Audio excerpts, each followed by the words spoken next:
It was a cold Tuesday morning when Nurse Clara arrived for another shift at San Lucas Hospital. The clock still read 6:12 a.m., and the front desk coffee hadn't even started brewing yet, but the emergency ward was already full.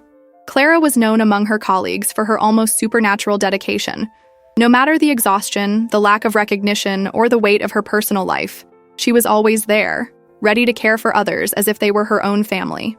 Some said she put her patients even above herself, but something felt different that morning.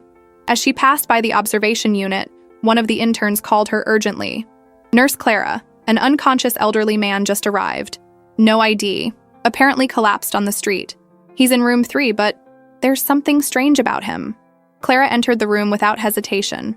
A man in his 60s lay on the bed, visibly frail. Pale face, unkempt beard, deep eyes of someone who had carried years of pain and abandonment. He was unconscious and had no belongings other than an old wedding ring and a crumpled piece of paper in his shirt pocket, with a smudged phone number. She approached slowly, placing her hand on the man's arm, and a chill ran through her spine. Time seemed to pause for a moment. "Have you started the IV? Full blood work?" she asked, trying to stay professional. "Yes, but he hasn't responded to any stimuli. We're waiting on the CT scan." Clara took a deep breath, but the unease didn't leave her. That feeling, that man, something inside her screamed there was more to this than just a clinical case. Hours later, he woke up. The first word he whispered was faint, almost inaudible, but Clara heard it clearly. "Clarinha." Her entire body froze. No one had called her that since she was 8 years old. She turned abruptly. The man's eyes were half open, and for a second, Clara's soul returned to her childhood, to a day she had never forgotten, the day her father disappeared. In her childhood, Clara had a loving, attentive father, but one random Sunday, he simply went out to buy bread and never returned. Her mother said he had abandoned them, fled because of debts and alcohol. But Clara, she never believed that version. Deep down, she felt there was more to it. Now, lying in front of her, the man whispered the affectionate nickname only her father had ever used. "How do you know my name?" she asked, her voice trembling. The man coughed, tried to sit up, but collapsed back onto the bed, exhausted. I tried to come back. The machines began beeping. He went into distress. The medical team rushed in, and Clara, still in shock, acted by instinct. "I need a central line! Now! He's crashing!" Clara's heart was pounding like never before. It wasn't just his body that was collapsing. It was hers too. The emotional weight. The heart she had kept guarded for so long was on the verge of breaking. Hours later, the man was stabilized, sedated, and under intensive monitoring. Clara left the room with a wet face, unsure whether it was sweat or tears. She leaned against the cold hallway wall and closed her eyes. Could it be? Is it really him? What no one knew was that this encounter would not only change Clara's life, but the fate of everyone around her. There was a hidden secret in that reunion, a past buried for 30 years that was finally beginning to surface. And if this story touched your heart, take a moment now to subscribe to the channel. Here, you'll find real, emotional stories that deserve to be shared. Hit the bell so you don't miss a single one. Night had fallen over San Lucas Hospital, and silence filled the wards, broken only by the rhythmic beeping of heart monitors. Clara sat alone in the break room. In her hand, she held a small star-shaped pendant she had worn since childhood, a gift from her father on their last Christmas together. Memories began to flood her mind like an old film, faded in color but vivid in emotion. Clara was an only child, living with her parents in a small apartment in the Ipiranga neighborhood of São Paulo. Her father, Miguel, was a carpenter, a man with calloused hands, an easy smile, and deep brown eyes, just like hers. He used to call her Clarinha, my little light. Every night, he'd tell her stories before bed, stories of talking trees, invisible fairies, and wooden cities. Clara believed every word. To her, he was a hero, the only one who could chase away her fears. But everything changed the day he left and never returned. "He's gone, Clara," her mother said through tears, holding her tightly. "He's not coming back. It's just us now." She cried for weeks, then months. Eventually, she learned to hide the pain deep inside. She grew up hearing that her father was a coward, a drunk who ran away. But something inside her always resisted that narrative. And maybe that's why, as a teenager, Clara chose to care for others. She became a nurse. Perhaps deep down, she wanted to care for someone the way she wished someone had cared for her father. Back in the present, Clara looked through the tiny ICU window at the blinking monitors. She got up, walked quietly down the corridor, and stepped back into the anonymous patient's room. He slept, still sedated, but his face, that face she hadn't seen in 30 years, now didn't seem so unfamiliar. The shape of his nose, the contour of his jaw, even the way his thumb bent slightly, everything screamed, "I'm your father." Clara pulled up a chair and sat by the bed. Her voice trembled. "Why did you leave?" The man didn't respond, but a single tear rolled down from his closed eye. Clara didn't know if it was just a reflex, or if somehow he was listening. The next day, Clara acted. She requested his complete medical file, approved DNA testing, and began searching for any record or clue about the man's identity. No one had come looking for him. No family, no calls. Meanwhile, other hospital staff began to notice Clara was different, quieter, more withdrawn. "Just reflecting," she'd answer, smiling faintly. But inside her, a storm was raging. Mid-shift, Clara was called urgently to the hospital cafeteria. A homeless man had shown up there. Upon seeing the patient's photo, now circulating internally to help identify him, he said something that chilled her. "That guy, yeah, I know him. Slept next to me on the street a few times. Folks called him Old Miggs, but no one knew his real name. He was always talking about a daughter. Said he lost her. Said he screwed up bad and wanted to ask for forgiveness." Clara felt her knees buckle. "Miguel." She rushed back to the ICU. The man was awake, though weak. Are you my father?" Tears filled his eyes. He tried to raise his hand. "Clarinha, I never stopped thinking about you. I did everything wrong, but I never stopped loving you." She stepped back. Her heart wanted to run and embrace him. Her mind screamed from all the birthdays spent alone, all the nights without bedtime stories, all the doubts that haunted her for 3 decades. "Why, Dad? Why did you leave me?" He wept like a child. "I was threatened. I owed money to dangerous people. They said they'd hurt you both. I ran to protect you, but I could never find my way back. Then shame, fear, kept me away." Clara dropped to her knees beside the bed, crying like she hadn't since she was 8. "I spent my whole life thinking I wasn't loved, that you abandoned me." Miguel weakly touched the star pendant she still wore. "I always knew you'd shine." That night became unforgettable. Pain began to give way to something new, reconnection. But their reunion was far from a happy ending. The next morning, new tests revealed something troubling: severe heart failure. Miguel's condition was far worse than Clara had imagined, and time was running out. The sound of the heart monitor echoed through the ICU speakers like a cruel reminder that every second mattered. Clara stared at the screen with tired eyes, slumped shoulders, and a heart torn between pain and hope. In the 2 days since learning that Miguel was indeed her father, confirmed by an emergency DNA test ordered by hospital administration, Clara had lived in emotional overdrive. They'd tried to talk between shifts, during exams, and through medication changes. But now, Miguel was deteriorating fast. The diagnosis was clear: advanced congestive heart failure. His heart was slowly giving out, and the only real solution was a transplant. But Miguel wasn't on any donor list. Having arrived without ID or a medical record, he had 0 documented history. "He needs to be evaluated urgently for transplant," said Dr. Marcos, head of cardiology. But Clara, the chances are slim, and time is against him. She looked at her father, sleeping, gray-haired, his chest rising and falling with difficulty. "What if I find a donor?" The doctor sighed. "It doesn't work like that, but I'll try to push the case forward. Still, it's unlikely." Hours later, Clara sat alone in the hospital chapel, a place she rarely visited, but at that moment it was the only space where she could breathe. "Why now?" she whispered. "Why give me my father back only to take him away again?" She closed her eyes and placed her hand over her chest. A childhood memory surfaced. "You have the strongest heart I've ever known, Clarinha. One day you'll heal the world with that heart." Leaving the chapel, Clara was approached by an older woman in the hallway. Thin, hair pulled back, light eyes, visibly distressed. "Nurse Clara? That's me. Can I help?" The woman hesitated. "My name is Judith. I knew your father, many years ago." Clara's eyes widened. "What do you mean?" "I was his wife. After he disappeared from your life, he always talked about you. Kept a photo of you hidden in his toolbox. Never let go of you." Clara's stomach turned. "He had another family?" Judith nodded. "We had a son. Your brother, Clara." The world spun.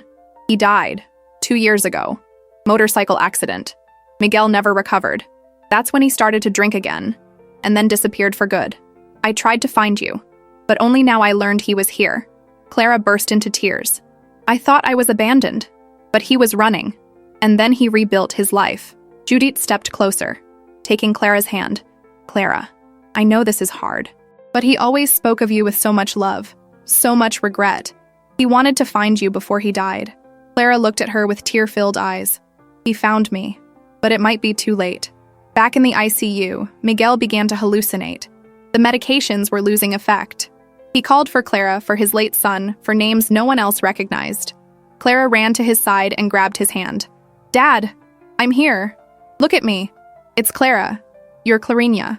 His eyes opened slowly. Do you forgive me? She pressed her forehead to his. I don't know, but I'm trying. That night, a call changed everything. Clara? Dr. Marcos here? We found a compatible donor. A heart is available, but there's a catch. What is it? The protocol requires a direct legal relative to authorize it. And as his daughter, that's you. But it's a high-risk surgery. He may not survive. The decision is yours. Clara fell silent. And if he doesn't get the surgery, he won't make it to morning. She stared at her hospital badge, like it might give her an answer. I've spent my life caring for everyone else. But now, this is different. She picked up the phone again. Do it. I authorize the surgery. Are you sure? I'm sure. Miguel was taken to surgery at 3:47 a.m. Clara paced the hallway for hours. Judith arrived soon after with hot coffee and silence, the kind that says everything. After 5 hours, the surgeon emerged. Clara rushed to him. Doctor? He removed his cap, face tense. The transplant was completed, but there was a complication. He's alive, but in a medically induced coma. The next few days are critical. Clara's world fell apart again. But this time, at least, there was a chance. A thread of hope. Or maybe the beginning of something she never thought she'd have again. A second chance to have a father. The ICU room was quiet, save for the rhythmic sounds of machines keeping Miguel alive. Clara gently ran her fingers along his arm. She'd slept right there in the chair beside his bed, as if walking away might break the fragile thread that still connected them. Days passed. The hospital moved around her. Emergencies, births, losses, recoveries. But for Clara, the world had stopped in that room. On the 6th morning after the surgery, Dr. Marcos entered the ICU with a cautious look. Clara, his signs are improving. Slowly, but steadily. He could wake up any time now. She swallowed hard. And if he wakes up, could he be normal again? It's possible. But he'll need physical therapy, counseling, and above all, he'll need you. Clara looked at her father. Miguel seemed at peace, unlike the anxious man who had arrived. It was as if, even in a coma, he had felt their reunion. That afternoon, a young woman came to the hospital looking for Clara. Nurse Clara? That's me. My name is Renata. I think my grandfather is here. His name is Miguel. Clara's heart skipped. Grandfather? My mom was his daughter with another woman. She passed away a few years ago. And recently my mom found out he might still be alive. She's very shaken and asked me to come. Clara was stunned. I'm also his daughter. They stared at each other in silence. It was like looking into a mirror decades apart. The same brown eyes, the same strong jawline. So we're sisters? Half-sisters, I guess, said Renata with a soft smile. But maybe that doesn't matter right now. Renata joined Clara in the ICU. They sat side by Miguel's bed. For the first time in decades, two parts of his life were reunited in one room. The pain began to dissolve into something deeper. Understanding. The next morning, Clara was in the cafeteria with Judith when the hospital radio announced breaking news. A clandestine rehab clinic was shut down in the East Zone. Among recovered documents were names of individuals forced to abandon their families under criminal threats. One of the names was Miguel de Souza. Clara dropped her cup. No way. Back at the hospital, she accessed the police documents. There it was. Miguel had been forced to disappear, not out of cowardice, but because he had been abducted and made to work as a carpenter in an illegal clinic, a front for organized crime. He was held for years, silenced by fear. He escaped with failing health, wandered the streets without ID, until he collapsed and was brought to the hospital. To San Lucas, to his daughter's hospital. It was as if the universe had done its work. The following night, Clara fell asleep by his bedside again. Suddenly, she felt something warm squeezing her hand. She opened her eyes. "Clarinia." The voice was weak, but real. Clara knelt beside him and held his face in her hands. "Dad, you're back." Miguel smiled. "You saved me." "No, you came back on your own. But now, you're not going anywhere." In the weeks that followed, Miguel began rehab. News of their reunion after 30 years spread through the hospital and eventually reached local media. Many patients began recognizing Clara not just as a nurse, but as a symbol of something greater: forgiveness, reconnection, and new beginnings. The reunion of a daughter and her long-lost father inspired dozens of people to search for missing loved ones, resolve old wounds, or simply hug someone still within reach. Time passed. 3 months after the surgery, San Lucas Hospital awoke to bright sun, clear skies, and something new in the air. It was Miguel's first day out of the ICU. After weeks of therapy, counseling, and hard work, he was finally ready to go home. Clara pushed his wheelchair with a soft smile, eyes shining with emotion. Miguel looked around in awe, as if seeing the world again for the first time. And in a way, he was. At the rehab ward exit, a surprise awaited him. A small gathering of Clara's co-workers, some inspired patients, and Renata, his newly discovered granddaughter, holding a sign. "Welcome back, Mr. Miguel." He smiled through tears. Days later, a local news story aired titled, "The Nurse Who Saved a Patient," and found her father 30 years later. Thousands watched, commented, shared. Clara began receiving letters from all over the country, people reconnecting with loved ones, saying goodbye to resentment, choosing to forgive. But the biggest change happened within her. At Clara's modest home, life took on a new rhythm. Miguel, still recovering, would wake up early and make coffee for her. He slowly returned to his old habit, wood carving, creating small stars like the pendant she still wore. "This one," he said, "is for when you have a daughter. She'll shine too." "How do you know I want kids?" she asked, laughing. "Because your heart is too big not to share." One Sunday morning, Clara took Miguel to the same park he used to take her as a child. A simple place with a swing, old trees, and benches with carved names. They sat side by side. "You know, Dad, I spent years thinking I was forgotten, then more years trying to forget you. And now?" She looked at him. Older, worn, but with the same brown eyes. "Now I just want to make the most of the time we have left. Because forgiving was the only thing that gave me peace." Miguel took her hand. "And I promise to use every day to thank you for not giving up on me." Months later, a golden plaque was mounted on the hospital wall, in honor of every reunion still waiting to happen. Clara de Souza. Clara and Miguel's story isn't just about forgiveness. It's about what can still be saved, even after 3 decades. About how truth, no matter how painful, can heal. And most of all, about a daughter who never stopped believing love deserved a second chance. Did this story touch your heart? Then leave a like right now. It really helps our channel keep bringing stories like this to life. If you've experienced something similar, or still dream of reuniting with someone special, share your story in the comments. You never know who might be waiting for your words. And if you haven't subscribed yet, now's the perfect time. Join our community and don't miss out on the emotional stories we tell every week. And if this one moved you, wait until you see what's next. Click on the video on the screen and get ready for another heart-touching story.